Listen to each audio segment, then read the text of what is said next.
Theology Part 4. This time around, I'd like to address the form of Christianity that you are probably most familiar with, American Christianity. Now, as a friend of mine said, American Christians can be some very nice people, but their theology is schizophrenic, at best. For one thing, they take a materialist interpretation of the Bible. First of all, you have to realize that materialism is a concept that derives from, but is subordinate to, the absolute truth in Christianity.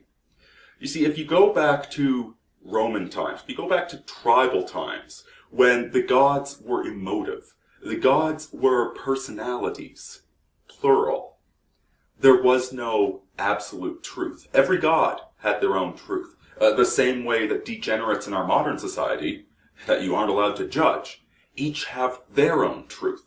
Their own truth is whatever they want it to be. Whomever they want to be, they can rewrite their own history to do whatever they feel like doing.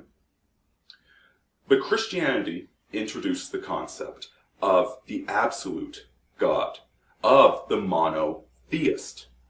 And with this absolute God, there is an objective truth. You have the relative truth of emotions.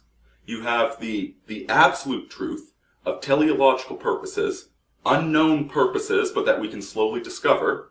And in between them, intermediate, you have the objective truth, that there is a particular physical world. We don't know exactly what the physical world is. It's filtered through our senses, but it's definitely there, and we can learn about it. This, of course, leads to materialism. Materialism leading to science. But the irony of it all is that we've become such material worshippers that we forget about the absolute truth.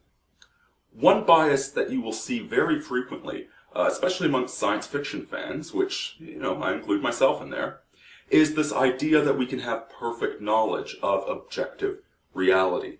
That the Star Trek Enterprise can just put its scanners across a planet and know everything about the planet. The reality is that objective truth is informed by absolute truth, which is ultimately unknowable, but slowly discoverable. And so this objective material world, we can know certain things about it. But you can't know what's happening in your car's engine while it's running. There is no possible way to get your observing faculties in there. There are limits to all of this. And so strict materialism, the idea that we can know everything, that everything has a simple, basic material purpose, is an inadequate theory.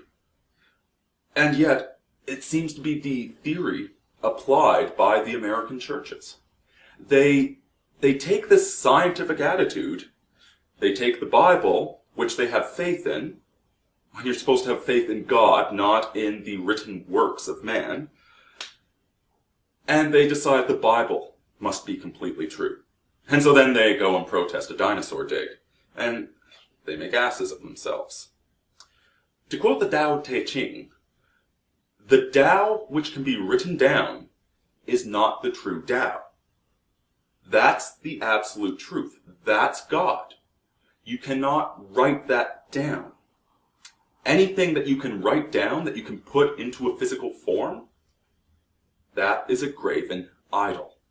That is precisely what the Bible is forbidding in the Ten Commandments. That you don't try and take God and capture him in the body of an ass or a golden calf. That God, the absolute truth, cannot be simplified to a basic model. We cannot perfectly model God, and we cannot perfectly model objective reality.